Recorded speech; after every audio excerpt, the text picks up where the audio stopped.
Starts today's session.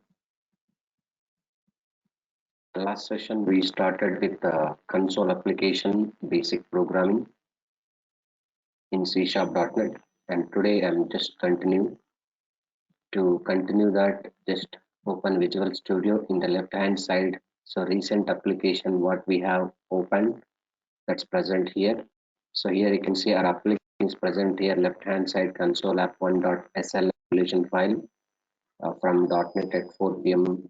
folder which I have created in the last session. Just click automatically you will get into application. So what application? Console application. So in the last session we discussed basic things. Basic thing means how to create console application and how to add what we can say console class to your existing applications, and how to change startup object, and how to run your programs. And today we'll continue how to accept values at runtime. So if you accept any values at runtime in C Sharp.NET with console application, is going to be considered. So always when we insert input values, or when we accept input values from the user, and the default format is string format only, it will be treated. Okay, so let's quickly. So here you can see there are two programs are there we created in the last. One is program.cs, one is class1.cs. So here two variables I have declared here, and two variables I just put into output window by using console.writeline statements. So two variables are same data here, integer, but how we can include, how we can declare two variables values in the same line. So this is integer type and this is integer type. Like this you can declare. Even variables purpose, we have used two console.write statements. So why don't we use only one statement? One statement is also possible. And before that, let's these two lines and let me comment it here. So these two lines I want to comment. I want to write single line, display multiple values here. So here values of A and B are, then values of A and B are plus A plus comma plus B. This is the way to display values of A and B are two values at a time, only one single statement display. Then let's run this one by hitting on the start button.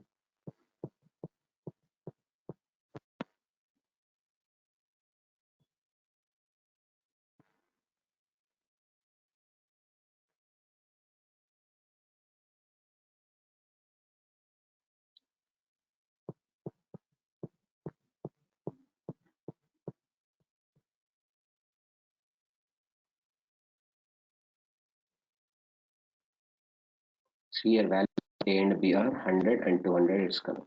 Okay, yes, this is the way to accept this is the way to display the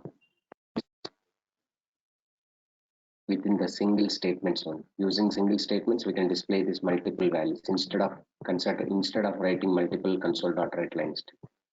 Even there is one option is there, you can comment this and I'll show you to this console.write line. So values of A and B are values of A and B are, then index format like 0 and then 1 and comma A comma B only here. So this is possible. Values of A and B are 0 index A B here. Let's run this.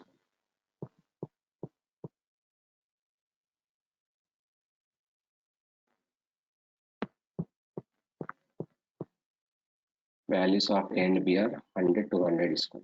Okay, yes. Next here, this program is just accept values inside the program here. Directly values we have assigned here only. But in the previous program also you can see this, we have given values, string values here only.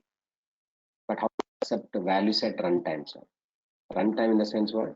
At the time of program execution, we have to accept the values. At the time of program execution, we have to accept values. So this is not accepting string value at runtime, already given value here. Okay, so value already given, but this values I am displaying here. Welcome to Durgasoft, hello Hyderabad, given in the program one. But my requirement is I want to accept values at runtime. Runtime in the sense while executing program, so I have to accept values. How to accept values? For that I am adding one more program to this console application. To add one more class to this console application, go to project menu, add class. Now you can see add class. Once if you add class, now you can see class template, you have to select it, and class name you just mentioned with the .cs, any name you can give, and click on add it. So we successfully add the new class to this console application.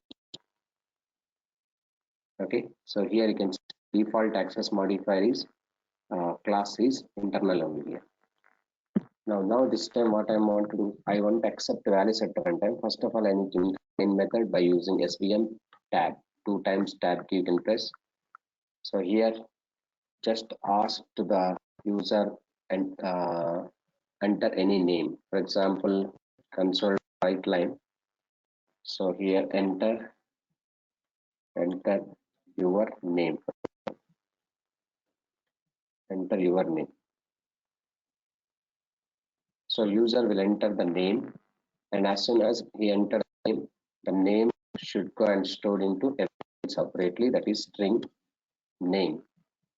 But look at here, name is nothing but group of characters. To read group of characters from the user and to use console.readline method. What method you have to use? Console.readline. Console.readline method you have to use. So console.readline method is used to accept the values at runtime. Okay, and the values whatever we enter, that values are stored into name variable here. So what I'm entering string value here, enter your name. So finally I have to display back that string value here. Console write line name is, your name is what I'm taking, plus is a concatenation console.read. This is the way to do. Just 4 lines of code. Using this line I'm just asking enter name, and using this line accepting that input values from the user and stored into the name variable, and after that the output values. So console.writeLine, your name is so and so, like this one. Okay, yes. Now let's run this one, but before going to execute we have to change startup object, that is class to only. So in your application many classes are there. Which class you want to execute, that class you have to change startup object. How to change that? Go to Solution Explorer, double click on properties. Here you can see startup object option is available. Expand this drop down list. Now which option, which class to run, that class you can select, that is class 2 I want to execute. Click on save it, then run it.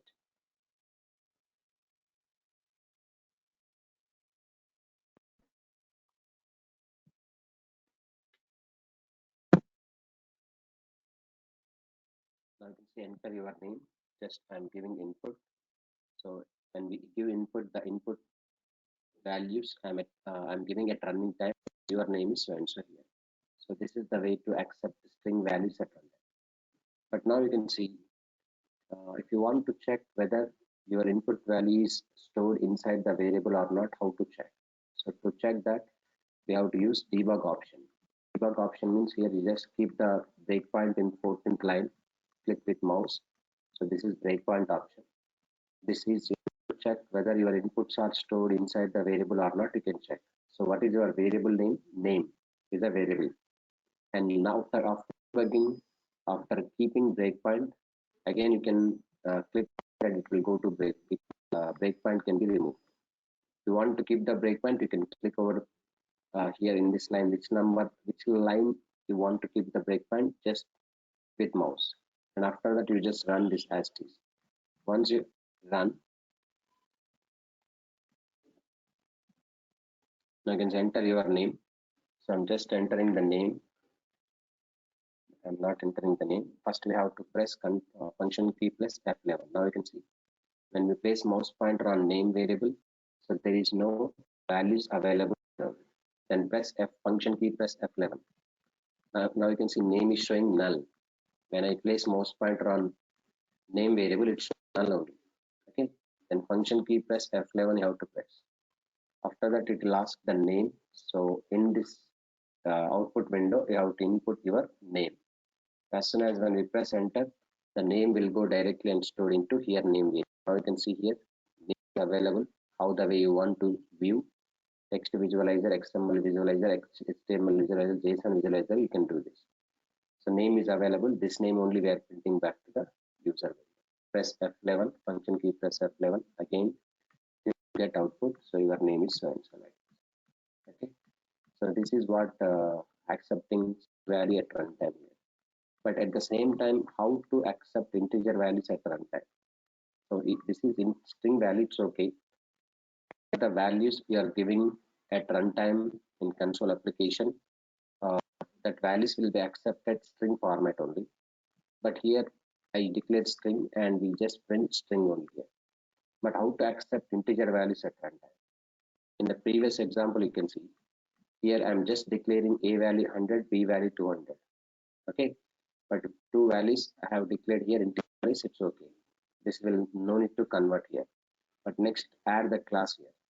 I'm adding one more class here.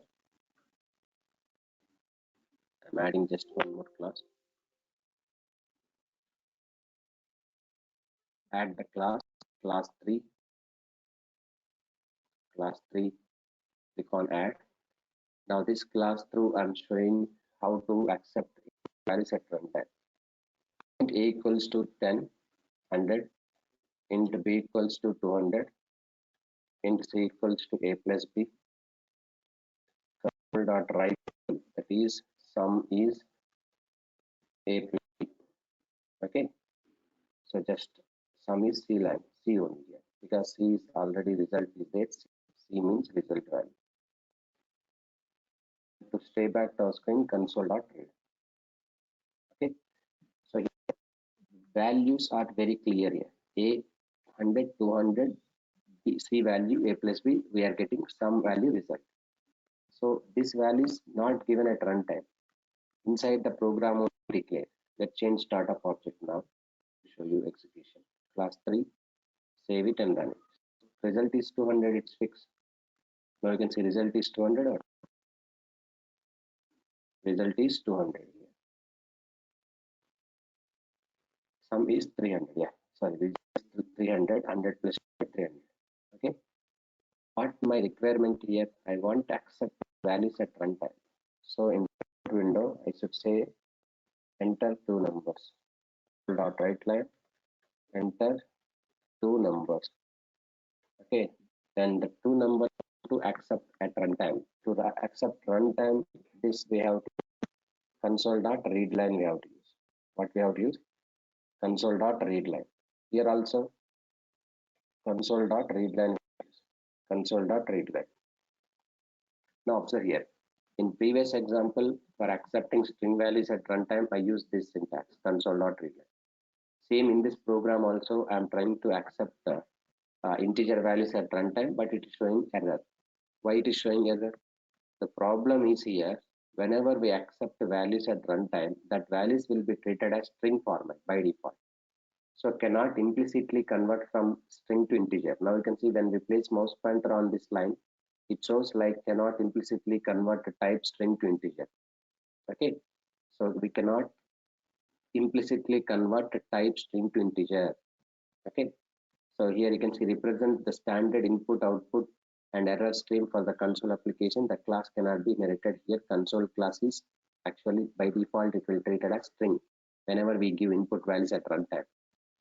But in previous example, why it's not giving error means because you are giving string only, you are entering string also, no problem.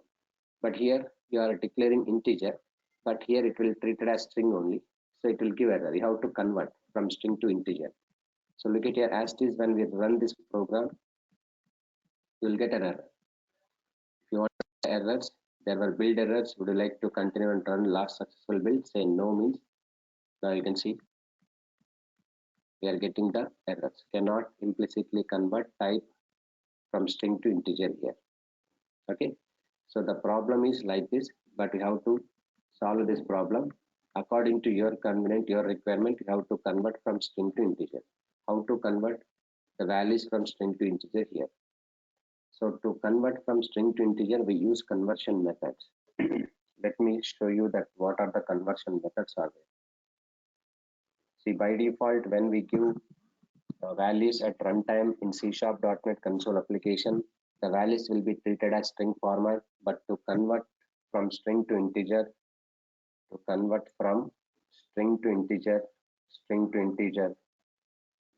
we use conversion methods. What are the conversion methods are there to convert from string to integer? Means first method is convert dot to int method is there. Next one is int dot parse method is there. Int dot parse method. Yes, there is clear difference is there. Convert dot to int and int dot parse method, clear differences is there. What are the difference? I will tell you. So convert dot to int and int dot parse, first both I'm going to apply. Then after that we'll see. So first let me apply this convert dot to int.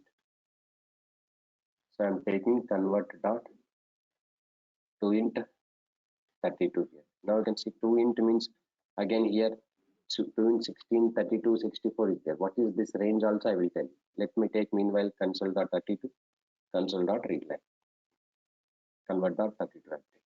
Now here also convert dot to int 32 of console dot readline. This is the case. Okay. Now this time it will work, sir. We are converting from string to integer by using convert dot to int 32 method, or else you can go for int dot parse also. Both we can use. Both will work fine. Difference what is? I will tell you one example. Now it is asking two numbers at runtime, like any numbers. So we are getting sum is 31. But no, yes. At the same time here, instead of convert dot to int 32, we can also use int dot parse here. What we have to use? Int dot parse method also we can use. Instead of this here, int dot parse I'm using. Now you can see int dot parse method I'm using. Okay, this is the case. Let's run this. This will also work. So both are working fine. I'm giving my inputs are this one 20 and sum is 30. Okay. Yes. So what is the difference between int dot parse as well as convert dot to int 32? To show the difference between int dot parse and convert dot to int 32 or to int method, so I need to take one more example quickly here. This is class 4. I'm just adding, and let us consider this example. Here I'm taking string s equals to 100. I'm taking 100 way. How I'm taking? Inside the double quotes. But inside the double quotes, whenever we give the value, that will be treated as by default string only. But I want to convert this string value to integer value. To convert from string value to integer value, we use actually two methods. One is convert dot to int method. Okay, to int method of s value. Next one is int dot parse method here. Console dot writeline int dot parse method I'm using. Both I'm using, and difference you can just observe. So we convert or not successfully. So I'm saying that surely it will convert the value from string to integer. Sorry. Yes. Console dot read. String s equals to 100. How I'm representing this 100 value? Within the double quotes. When we give the value within the double quotes, that is string only. But you have to convert this string into integer format. So that's what I'm using, convert dot to int 32 of s, int dot parse of s, like this one. Okay, let's change the startup object from class 3 to class 4, and let's run this. 200 is going to display here. 100 is for convert dot to int method, and another 100 is for int dot parse method. Okay, yes. 100 is for convert dot to int and another 100 is for int dot parse method. Both hundreds are coming or yes, that indicates that both methods, convert dot to int as well as int dot parse, both are successfully converting from string to integer. But to know the difference, just slightly I'm changing. You can see this string s equals to null I'm taking. If your value is null, then which one is going to be successfully converted? Here my string s equals to null. If you say there is no value inside the s means string format, I'm saying null. Now we can say this is an integer format, 0. Null represents 0 only. Yes, but how many zeros should come generally here? How many zeros should come here? 1 0 should come from convert dot to int, and integer dot parse one more 0. So but here you can see this in the output window, only 1 0 will be displayed because of one statement will convert successfully from null to 0, that is convert dot to int, and other statement will give the exception, that means it's unable to convert value from null to integer. You can see this, just minimizing. The value cannot be null. System dot argument null exception. So int dot parse cannot able to convert from null to integer. So this is the difference you have to observe. Difference is what? Convert dot to int method will successfully convert from string to integer as well as null to integer. Both the way it will work. But whereas int dot parse is only convert from string to integer, but it cannot convert from null to integer. So if your value is null, it cannot be converted into integer format. That is int dot parse. So whenever you want to convert from string value to integer, then we can use both methods, but it will work fine. But when you want to convert from null value to integer, but you should use only convert dot to int, but int dot parse method will not work. Okay. In the previous example, you can see class 3. Class 3. This is the difference between convert dot to int and int dot parse. Class 3 I'm taking here, you can see class 3. In this class 3, I'm using int dot parse also. Okay, but I'm using convert dot to int 32 also. And here I'm using convert dot to int 32 also here. Convert dot to int 32 here. But what is the difference between 32, 16, 64? I will tell you. Okay, just observe here.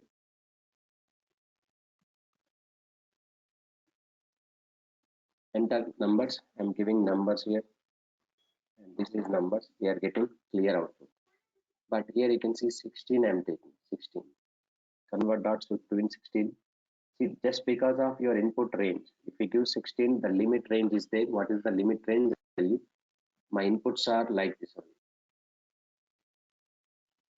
Inputs are giving here 1, 2, 3, 4, 5. This is, it will give error. Yes, now you can see this, it's provide error. Yes, what is that error here? You can see exception message is coming. The value either too large or too small for int 16 here. The exception was originally thrown at this call stack. This is, but value is range. We are exceeding the range of 2 into 16. But how I can know, sir, what is the minimum range and maximum range for 2 into 16? Yes, I will print you print in the output window only here console.write. So to int console.writeline to int, sorry, max of, just give me 1 second. Console.write, I want to print here maximum and minimum. So int 16 dot max value. Okay. At the same time, I'm just printing console.writeline int 16 dot minimum value, so that you will understand clearly max minimum. First I will take minimum value and maximum value. Okay, first minimum value I'm taking, then after maximum value I'll take. This is, sorry, here let's take minimum value purpose.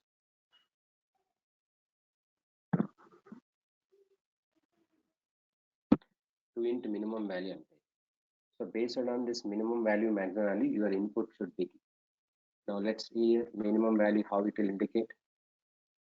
The minimum value of convert dot to int 16 is minus 32768, and maximum value is 32767. So range is, this should be only minimum, this is maximum, this is.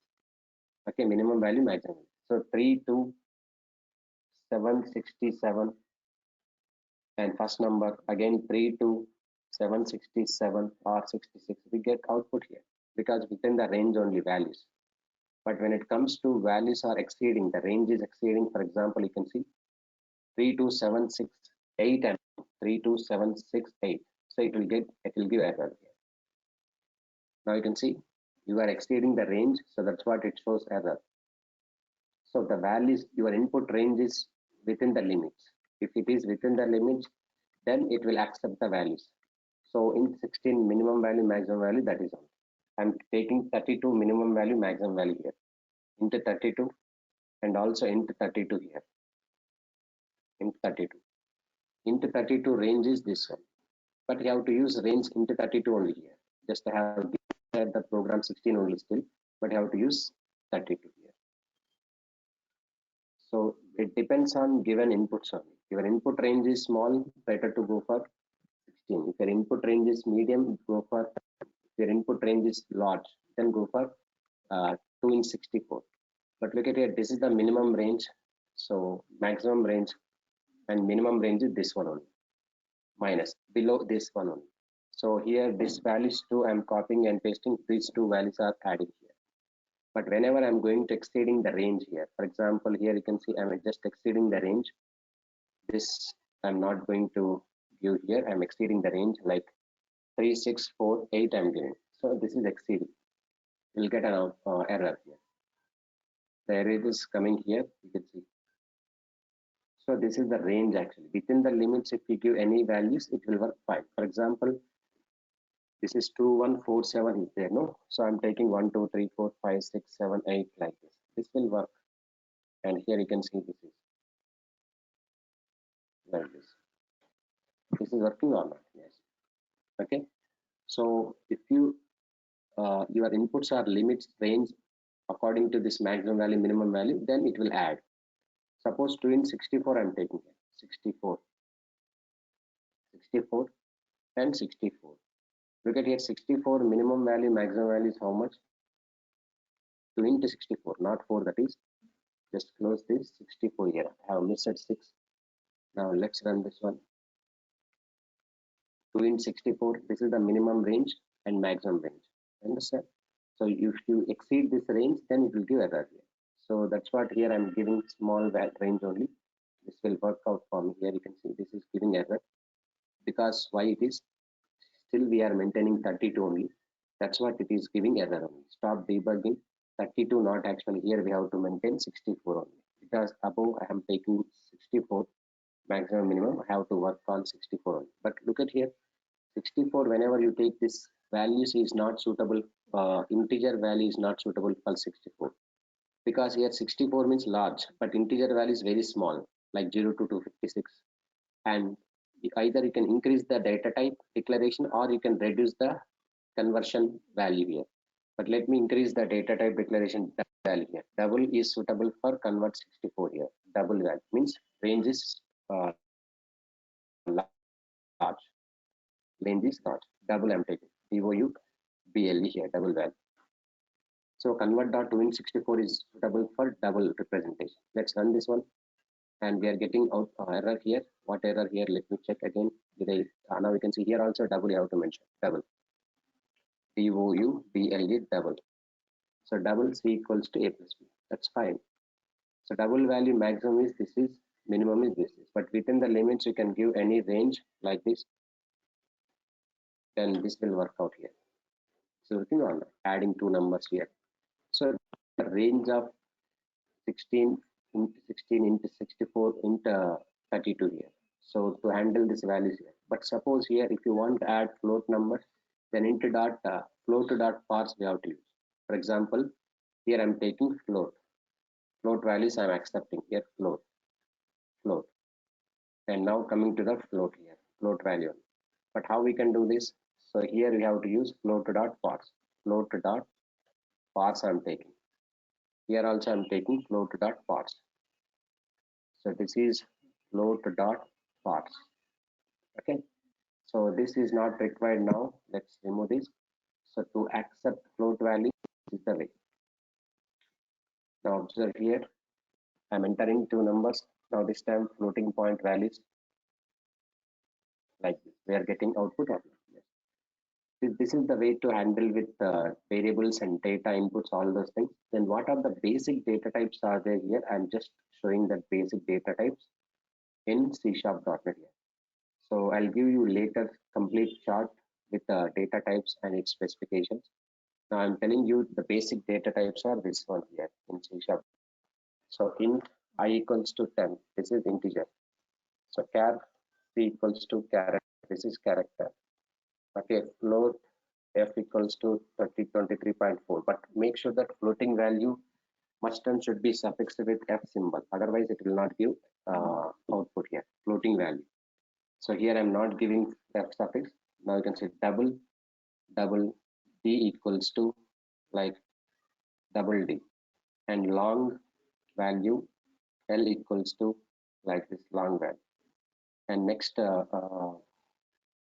string equals to string s equals to like durg, and boolean, that is boolean b equals to true or false, like this.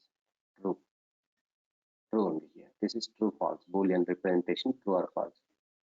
Now you can see all things are okay, but now you can see float f 23.4 is not okay, because when we place mouse pointer on it here, suffix with letter f only, compulsory this is okay f, otherwise it will not accept here. Now I'm printing all these values one by one. These are very commonly used basic types. Okay, so I for integer, at the same time let me copy and paste it here like this. This is for c character, f float, d double, then l for long, and s for string, and then finally b for boolean. Console.writeLine,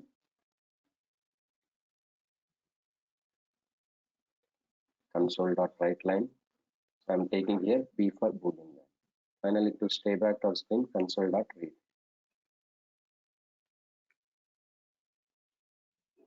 So these are the basic data types which we are using in C#.NET console application.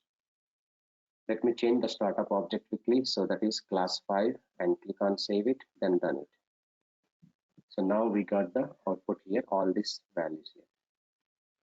So integer, character, float, double, what actual long value, string value, true value, like this one here. Okay. So now you can see this, if you want to get the size of this all integer type, all those things, also we can get the size also here. How to get this console.writeLine? So let me check size in bytes, console.writeLine, then size of int.size of. Let me take int.size of, I'm taking here, size of int. Now just give these things for all variables. Let me take size of int here and close the bracket. Now size of integer in bytes is, here you can see the integer size is like this one, 4 bytes. Okay. Similarly, we can able to calculate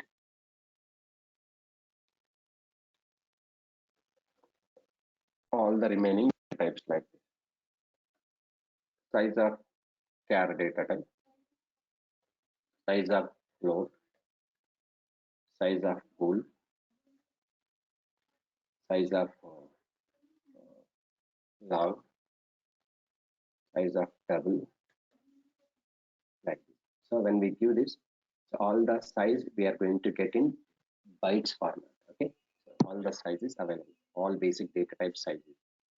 So in bytes format. So 4 bytes integer. Now you can see this 4 bytes char 2 and float 4 and bool 1 and long 8 and double 8, like this. So this is what actually printing the values of data type values here. So these the simple basic methods are there with the data type and its variables clearly. So this is about today's session what we discussed, and tomorrow we'll continue. Tomorrow we'll discuss control statements in C#.NET, like if condition, else condition, nested if, for loop, nested for loop, while loop, okay, do while loop, switch case, and all the control statements we'll discuss in tomorrow's session. Okay, so please, interested candidates, please do the registration completed. Just once completed, I'll get mail IDs from Durga Sab so that I can share my videos and material so far whatever I discuss.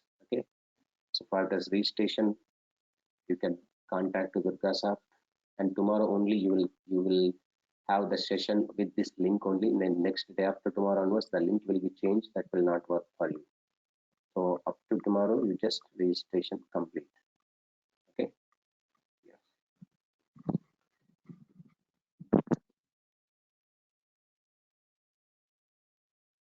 So see you tomorrow at same time on same link.